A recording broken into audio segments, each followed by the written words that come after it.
എന്തുകൊണ്ട് ഓഡിറ്റിങ്ങിന് ബി.ജെ.പിയുടെ സംസ്ഥാന പ്രസിഡന്റ് വിധേയനാകുന്നില്ല? അദ്ദേഹം നേരിട്ട് മുന്നിൽ നയിച്ച തെരഞ്ഞെടുപ്പ് പ്രവർത്തനമാണ്.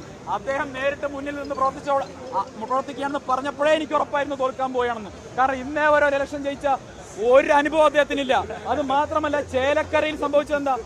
ചേലക്കരയിൽ ഇപ്പൊ നമുക്ക് മനസ്സിലായല്ലോ, തൃശ്ശൂരിൽ സുരേഷ് ഗോപി എന്ന് പറയുന്ന മലയാളത്തിലെ ഒരു മഹാനടന്റെ വിജയം മാത്രമായിരുന്നു തൃശ്ശൂരിലേത് എന്ന് ചേലക്കരയിലെ തെരഞ്ഞെടുപ്പ് ഫലം സൂചിപ്പിക്കല്ലേ? തൃശ്ശൂരിലെ ബി.ജെ.പിയുടെ മാഫിയ നേതൃത്വത്തിനേറ്റ ഏറ്റവും വലിയ തിരിച്ചടിയാണ് ചേലക്കരയിൽ സംഭവിച്ചിരിക്കുന്നത്. എന്തേ ചേലക്കരയിൽ ജയിക്കാൻ പറ്റാതെ പോയത്?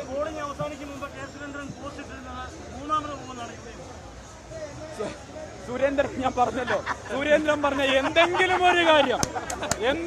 ഒരു കാര്യം കേരള രാഷ്ട്രീയത്തിൽ ശരിയായി വന്നിട്ടുണ്ടോ?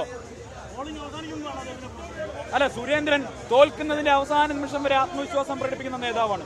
അതിന് ഏത് തെരഞ്ഞെടുപ്പ് നടന്നാലും അങ്ങനെയാണ്.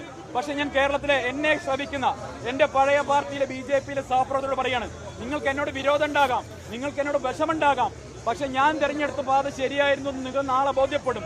കെ സുരേന്ദ്രനും അദ്ദേഹത്തിന്റെ കൂടെയുള്ള സംഘവും കേരളത്തിലെ ബി.ജെ.പിയെ എപ്രകാരമാണ് നശിപ്പിക്കുന്നത് എന്ന് നിങ്ങൾക്ക് ബോധ്യമുള്ള കാര്യമാണ്. എന്നോടുള്ള വിരോധത്തിന്റെ പേരിൽ സുരേന്ദ്രനെ അനുകൂലിക്കാൻ പോയവർ പാർട്ടിയെ, ആ ബി.ജെ.പി എന്ന